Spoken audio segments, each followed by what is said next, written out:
Have you ever faced a battle you knew you might not win? What if your best friend, the one who taught you what bravery means, was the one who needed saving? This is the story of Rex, a hero who faced his biggest challenge not in the field, but in the fight for his life. Get ready for a journey that will redefine what it means to be loyal, courageous, and truly alive. Before we dive into Rex's incredible story, don't forget to subscribe to our channel, hit that like button, and turn on notifications. More heartwarming and inspiring tales like this one are on the way, and you won't want to miss them. The years I spent on patrol with Rex were some of the best of my life. We weren't just a team, we were a family. He wasn't just a police dog. He was my partner, my shield, and the one who saved my life more times than I can count. Rex wasn't like other dogs, he had a sense of duty that matched mine. Every day, we worked together to keep people safe, and every night, he would lay by my side, his head resting against my leg, as if to say, "I've got your back, no matter what." I'll never forget the day we first worked together. We were called to a domestic disturbance, and things escalated quickly. The suspect, a man with a knife, lunged at me, and before I could even react, Rex was there, his teeth bared, tackling the suspect to the ground. That was the moment I knew. Rex wasn't just a dog. He was my protector, my family. He never hesitated. His loyalty and bravery were unmatched.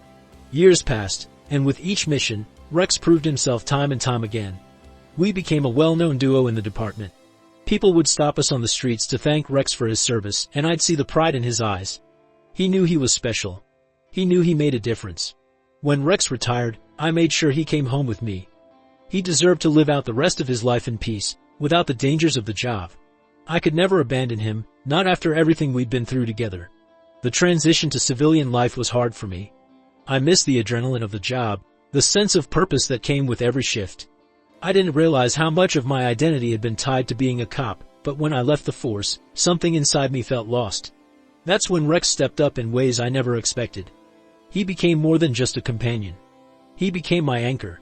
Every morning, we'd take long walks together. He had the same steady, purposeful stride he'd always had, as if he were still on patrol. It didn't matter that we weren't in uniform anymore. Rex carried that sense of duty with him wherever he went. The neighbors loved him. "There goes the hero," they'd say as we passed by. And every time I'd feel a wave of pride. Rex wasn't just any dog, he was a hero, a symbol of bravery, loyalty, and service. But then, things started to change. At first I didn't think much of it. Rex was getting older after all. He'd slow down during our walks, his energy not quite what it used to be. It was only natural. He was 9 years old now, and the wear and tear of years on the job had taken its toll. But then, I noticed something that made my heart drop. A small lump near his hind leg. At first, I convinced myself it was just a minor injury, nothing serious. But the lump grew and Rex started limping.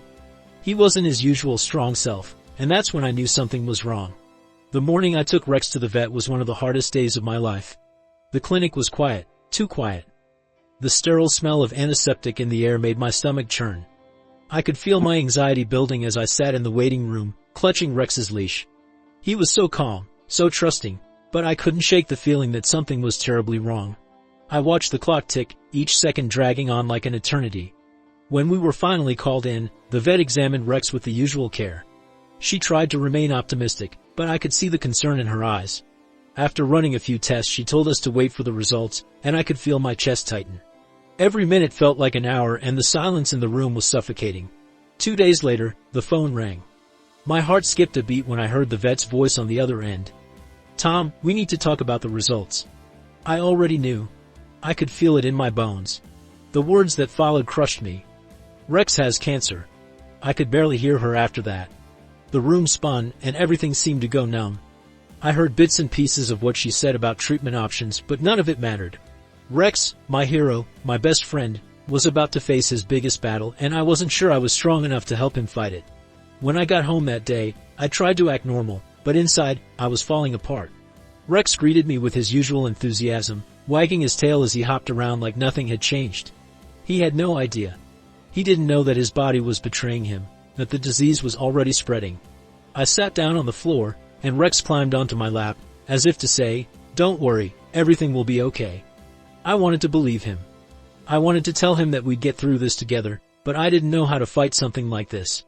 With tears in my eyes, I whispered, "We'll get through this, buddy, I promise." Rex's tail thumped softly against the floor, and I knew one thing for sure, I wasn't going to let him face this alone. When the vet explained the treatment options, I felt like I was being thrown into a world I didn't understand. Chemotherapy, surgery, pain management, it all sounded overwhelming. The vet's voice was calm but heavy, as if he'd given this talk 100 times before. "It won't be easy," he said, "but Rex has a fighting chance if we start now." A fighting chance. Those words stuck with me. Rex had spent his life fighting for others. Now it was his turn to fight for himself, and I had to be there for him, no matter what. I scheduled the first round of treatment for the following week. It felt like the days were dragging on, each one heavier than the last. I spent every moment with Rex, trying to make sure he felt loved and secure, even though I could feel the dread building in the pit of my stomach. Rex, as usual, was oblivious to the storm raging around him. He still greeted me with that wagging tail and a spark in his eyes, as if to say, "What's the plan today, boss?" His energy and enthusiasm made my heart ache, because I knew his world was about to change, and there was nothing I could do to stop it. The day of his first treatment arrived faster than I was ready for. The veterinary oncology clinic was bright and sterile, but the air was thick with the quiet tension of worried pet owners. As I sat in the waiting area with Rex, my hand resting on his head, I could hear the soft murmur of conversations around us, but all I could focus on was him. His ears twitched every time a door opened or a new scent wafted in, but he stayed calm, as always. It was just another day to him.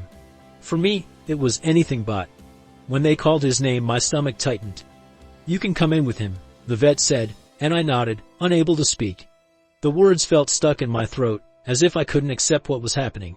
Inside the treatment room, the staff was kind and gentle, explaining every step of the process in an effort to make both of us comfortable. I appreciated their efforts, but all I could focus on was Rex. He looked up at me with those trusting eyes, and I felt a pang of guilt. He didn't understand why this was happening. He didn't know that his life was about to become a series of medical procedures and battles against an enemy he couldn't see or comprehend. All he knew was that I was there, and for him, that was enough. The treatment itself was quick, but watching them insert the IV line into his leg made my heart ache. Rex didn't flinch. He was as stoic as ever, but I could see the confusion in his eyes. "It's okay, buddy," I whispered, stroking his head. "We're doing this together." The words felt hollow, but I needed to say them as much as he needed to hear them. As the IV line went in, I could see Rex's calmness turn into a subtle, unspoken anxiety. It was hard to watch, but I reminded myself that this was the only way. We were in this together. The ride home was quiet. Rex seemed tired, his head resting on the passenger seat, but his tail thumped faintly when I glanced over at him. It was his way of reassuring me, as if to say, "I'm still here." Even in his exhaustion, he tried to comfort me, and I couldn't help but feel a mixture of gratitude and sorrow. We were both facing an unknown future, but I knew that as long as we had each other, we'd keep going. That night, I set up a bed for him in the living room and slept beside him on the floor. Every time he stirred, I was there, my hand on his fur, ready to comfort him. He wasn't just my dog. He was my responsibility, my family. I would be there for him, no matter what. Over the next few days, the side effects of the treatment began to show. Rex lost some of his appetite, and his energy levels dropped significantly. It was hard to see him like that. Once so full of life, now struggling just to move around. But he never stopped trying. He still greeted me with a wagging tail, even if it was slower than usual. He still followed me around the house, even when his legs seemed heavy. His resilience was both inspiring and heartbreaking. One afternoon, while I was sitting on the porch, Rex came and lay down beside me. His head rested on my lap, and I felt the weight of his trust. "You're incredible, you know that?" I said, scratching behind his ears. "I don't know how you do it, but you're teaching me what it means to be strong." I could feel the tears welling up, but I held them back. Rex had always been my strength, my protector. Now it was my turn to be strong for him. As the weeks went on, we fell into a new routine. Every treatment was a battle, but Rex faced it with the same courage he had on the streets, in the face of danger. He had always been my partner, but now, he was showing me just how much we had shared all along. The fight, the strength, the will to keep going, no matter the odds. I started to see glimpses of the old Rex again. Small moments of playfulness, a sparkle in his eyes when I reached for his leash. It wasn't much, but it was enough to give me hope. Enough to remind me that Rex wasn't done yet. We weren't done yet. The weeks turned into a blur of vet visits, medications, and quiet moments shared between Rex and me. His courage never faltered, even when the side effects of the treatments hit him hard. He lost patches of fur, his appetite came and went, and there were days when just getting up seemed to drain him. But Rex, being the fighter he was, kept pushing through. Every wag of his tail, every soft nuzzle, reminded me why we were doing this. His determination was a reflection of the same courage he'd shown when he'd put himself in harm's way to protect me. Now it was my turn to protect him. One morning, after a particularly restless night, I noticed Rex was limping more than usual. At first, I thought it was just fatigue, a lingering effect of the treatment, but as the day went on, the limp became worse. It wasn't just a slight limp, it was a struggle for him to walk at all. My chest tightened with worry. We had a treatment scheduled that afternoon, but I called the clinic early to let them know something wasn't right. The waiting room at the clinic was quiet, almost too quiet, as if the silence itself was holding its breath. Rex's breathing was shallow as I sat beside him, rubbing his side in an attempt to comfort him. My mind raced. What else could go wrong? Hadn't he already been through enough? I glanced at the other patients in the room, all of them with their own stories, but in that moment all I cared about was Rex. He had been my partner for so long, my protector, and now he was the one who needed me. When we were finally called in, the vet examined him carefully. She was calm, but I could see the concern in her eyes. "It might be a reaction to the chemo," she said, her tone cautious. "We'll run some tests to make sure there isn't something else going on." The words hung in the air like a heavy weight. Something else. I barely heard her. My mind was focused on that phrase, and all I could think was, hadn't cancer already been enough? Wasn't this supposed to be the fight of his life? I stayed with Rex in the small exam room while we waited for the test results. The fluorescent lights buzzed faintly overhead, adding to the sterile atmosphere of the clinic. Rex rested his head on my lap, his eyes half closed, but always watching me. His trust in me was unwavering, and I felt the weight of it more than ever. "You're tougher than I am, you know that?" I whispered, scratching behind his ears. "I'm just trying to keep up." It felt like an eternity before the vet returned with a somber expression. "It's an infection," she said. "His immune system is compromised from the chemotherapy, and the infection is making it harder for him to recover." She explained the next steps: antibiotics, rest, and possibly adjusting his treatment plan. "This is a setback, Tom, but it's not the end of the road. Rex is still fighting." I nodded, but inside my world was unraveling. I couldn't lose him. Not like this. Not after everything we'd been through. The ride home was quiet. Rex curled up in the back seat instead of his usual spot in the passenger seat. He was too tired to sit up properly, his energy seeming to drain with every mile that passed. The thought of what was happening to him, the constant weight of uncertainty, pressed down on me.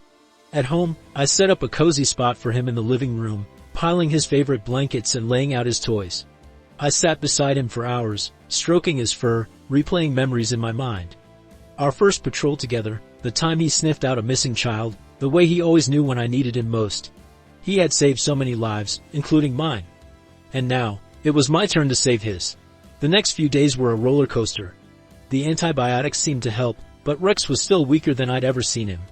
I spent every moment by his side, feeding him by hand when he didn't have the strength to eat, whispering words of encouragement even when I wasn't sure he could hear me. "You've got this, buddy," I'd say, one step at a time. But even I wasn't sure how much longer this battle would last. Then one night, I woke up to the sound of Rex whining softly. I rushed to his side, my heart pounding in my chest. He was struggling to stand, his legs trembling, and his breathing was labored. Panic set in as I saw the distress in his eyes. I called the emergency vet, my voice shaking as I described what was happening. "Bring him in right away," they said. The drive to the clinic felt like the longest of my life. I kept glancing back at Rex, his head resting on the blanket I'd laid out for him, his body exhausted and fragile. "Stay with me," I whispered. "Just hold on." At the clinic, they stabilized him and ran more tests. The vet's words were cautious but hopeful. "He's fighting, Tom. It's a tough road, but he's not giving up." Hearing that gave me a glimmer of hope. Rex wasn't done yet, and neither was I. We weren't giving up, not now, not ever. This fight wasn't over. And as long as Rex had the strength to keep fighting, so would I. The call from the vet came early in the morning, just as the first rays of sunlight filtered through the living room windows. Rex lay curled up on his blankets, his chest rising and falling in a steady rhythm. I reached for the phone, my stomach already tight with dread. "Tom, I just got the results of the latest tests," the vet began, her tone cautious. "The infection is under control, but there's something else we need to discuss. The cancer is spreading faster than we anticipated." We need to consider more aggressive treatments, but that comes with higher risks. Her words hit me like a punch to the gut. More aggressive treatments. Higher risks? I glanced down at Rex, who opened his eyes at the sound of my voice. His gaze was calm, trusting, as if he knew I'd figure it out.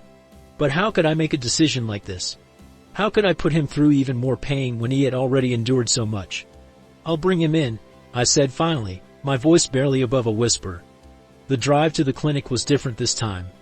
The roads felt endless, the hum of the engine deafening in the silence. Rex sat in the passenger seat, his head resting on the console. I reached over to scratch behind his ears, and his tail gave a faint thump against the seat. "You're still here, buddy," I murmured. "That's all that matters." At the clinic, the vet laid out the new plan, a combination of stronger chemotherapy and radiation. The side effects would be harsher and the road ahead would be grueling, but it offered a glimmer of hope. "It's your decision, Tom," she said gently. "Whatever you choose, you've already given Rex more love and care than most animals ever experience." The weight of the decision pressed down on me as I sat with Rex in the exam room. He looked up at me, his eyes filled with the same unwavering trust that had carried us through so many missions together. "What do you think, buddy?" I asked, my voice cracking. "Do we keep fighting?" His tail wagged weakly, and that was all the answer I needed. I nodded to the vet. "Let's do it." The first session of the new treatment was brutal. Rex trembled under the effects of the stronger chemo, and his once powerful frame seemed to shrink under the strain. I stayed by his side the entire time, holding his paw and whispering words of encouragement. "You're the strongest guy I know, Rex. You've got this." His body felt fragile, but his spirit was as strong as ever. At home I rearranged my life to focus entirely on Rex's recovery. I took leave from work, even though I hated the idea of sitting still. Every moment was dedicated to his comfort, preparing his meals, administering his medications, and simply being there when he needed me. The days blurred together, a mix of hope and heartache. I watched him struggle, yet I never saw him give up. But even with all my attention, Rex's energy continued to wane. There were more bad days than good, and the moments of relief felt fleeting. On the worst days, he didn't want to eat, barely even lifted his head. It was agony to watch, and I was scared. Scared of what was happening. Scared that I couldn't help him enough. I would lie next to him on the floor, my hand on his chest, just listening to him breathe. Then, one evening, something extraordinary happened. Rex, who had barely moved all day, suddenly got to his feet. His legs wobbled, but he stood tall, his tail wagging with a determination I hadn't seen in weeks. I froze, watching in disbelief as he walked over to his favorite toy, a battered old ball from his days on the force. He nudged it toward me, looking up at me with those eyes that had seen it all. "You want to play?" I asked, my voice thick with emotion. The words felt fragile, like I was daring to believe again. Rex barked softly, the sound weak but unmistakably full of spirit. I threw the ball gently across the room, and Rex trotted after it, his movements unsteady but purposeful. He brought it back to me, his eyes gleaming with pride. It was a small moment, one fleeting moment, but it felt like a victory. He wasn't done fighting. And neither was I. In that moment, I realized something that had been hard for me to admit. Hope wasn't a given. It wasn't something you could count on. But sometimes, it came when you least expected it. And as long as Rex kept fighting, I would fight too. The days that followed were still difficult. There were more setbacks and more moments when it felt like we were losing the battle. But that night, when Rex brought me his ball, I saw something in him. A spark, a glimmer, that told me he was still in this fight with everything he had. And that was enough to keep me going. The days after Rex's brief burst of energy were some of the most bittersweet I'd ever experienced. Watching him chase that ball, even for a moment, gave me hope that we could win this fight. But hope can be fragile. The next morning, Rex struggled to stand, his legs shaking beneath him as if the simple act of walking had become a monumental task. His breathing was labored, and for the first time, I saw a flicker of something in his eyes, fatigue. I called the vet again, panic creeping into my voice. "He's weaker than before. It's like the treatments are draining the life out of him." The vet's reply was calm but heavy. "Tom, this is the most difficult part of the journey. His body is under immense stress, and while the treatments are slowing the cancer, they're taking a toll. We need to monitor his quality of life closely now." Quality of life. The phrase echoed in my mind long after I hung up. How do you measure something like that? Rex had given me so much. His loyalty, his strength, his unwavering love. Was I selfish for wanting to hold on to him, even if it meant he had to suffer? That evening, I sat beside Rex on the floor, his head resting heavily on my lap. His eyes were half closed, his breathing shallow. I stroked his fur, my throat tight with unspoken words. "You've been fighting so hard, buddy," I whispered. Maybe it's okay if you're tired." As if he understood, Rex nudged my hand weakly with his nose. His tail wagged once, faint but deliberate. Even in his weakest moment, he was still trying to comfort me, to tell me that everything would be all right. I fought back tears, knowing the decision I might have to face soon. The next day, I took Rex back to the clinic for what felt like the 100th time. The vet greeted us with her usual warmth, but I could see the concern in her eyes as she examined him. "He's a fighter," she said softly. "But his body is struggling to keep up. We can adjust his treatments again, but it's up to you how far you want to go." The words hung in the air, suffocating. How far was too far? Was it fair to keep pushing him, to keep asking him to endure more pain for my sake? I looked down at Rex, his head resting on the floor but his eyes still watching me. Even now he trusted me to make the right choice. "I need some time," I said finally, my voice barely audible. That night I couldn't sleep.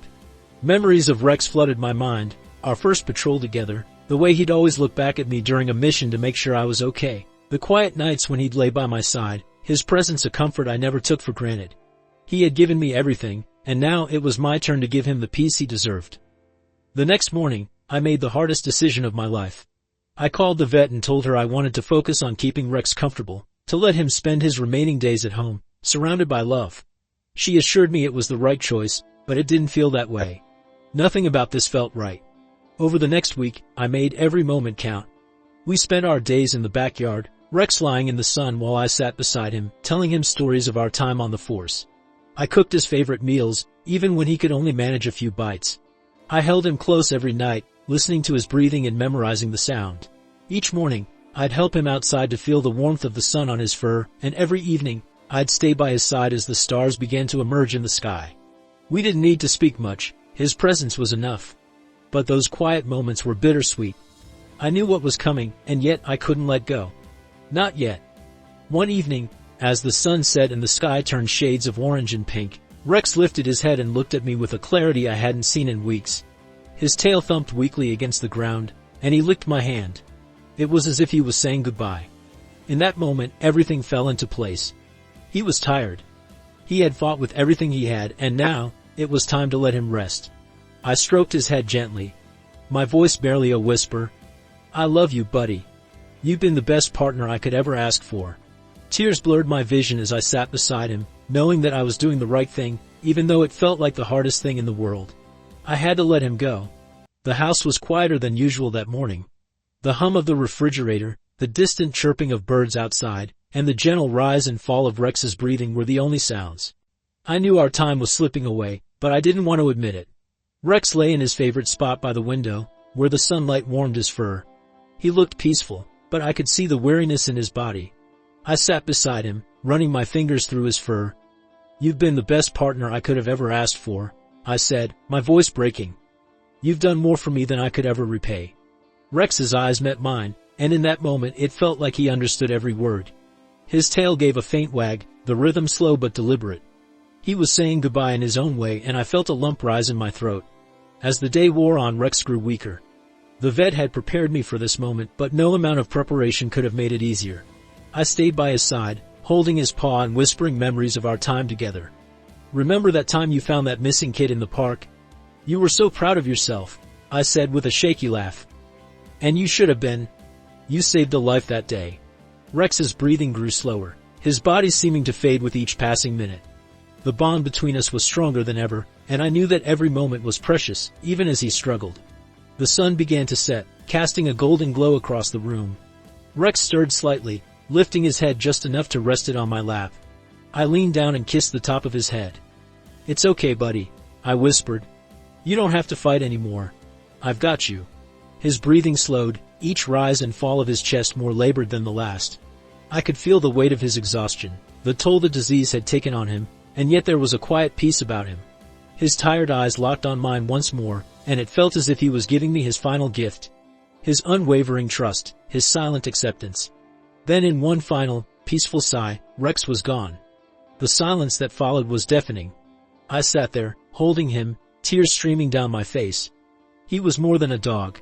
He was my family, my protector, my teacher. For hours I stayed there, unable to let go. But as the night deepened, I realized something. Rex hadn't just been a part of my life.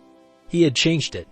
He taught me what it meant to be brave, to love unconditionally, and to fight even when the odds were against you. His loyalty had been a constant source of strength, his love a reminder that no matter how tough life got, there was always a reason to keep going. I wasn't just losing a dog, I was losing a part of myself.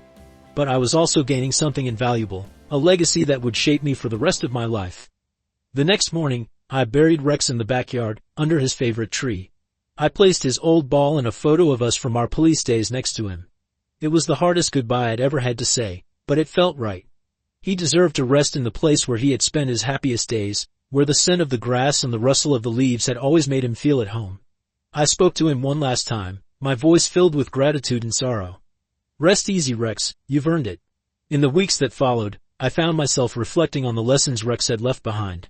His strength, his loyalty, his ability to find joy even in the hardest moments, they became a guide for how I wanted to live my own life. His courage had given me the strength to face the hardest decisions of my life. I began volunteering at a local shelter, helping other dogs who needed a second chance, just like Rex had given me. It felt like a way to honor his memory, to make sure that his spirit lived on in the work I did. One evening, while walking through the shelter, I heard a soft bark. In one of the kennels, a young German shepherd wagged his tail, his eyes full of curiosity and hope. I knelt down, and he licked my hand through the bars. In that moment, I felt a spark, something I hadn't felt since Rex. I adopted him the next day, naming him Valor, a tribute to the courage Rex had shown every day of his life. Valor wasn't a replacement for Rex, no dog could ever be. But he was a new chapter, a reminder that life, even in its hardest moments, always finds a way to move forward. Valor's energy and curiosity were a breath of fresh air, and though he was still learning about the world, I could see that he too had something special to offer. In a way, Rex had taught me how to love again. How to open my heart to new possibilities while honoring the past. He had shown me that the end of one chapter doesn't mean the story is over. It just means there's more to be written. Rex taught me more about life and love than I ever thought possible. If his story touched your heart, please like this video, subscribe to our channel, and share it with someone who could use a little inspiration today. Tell us in the comments about a special dog who changed your life. Let's keep spreading the love for these incredible companions who make our lives better every single day.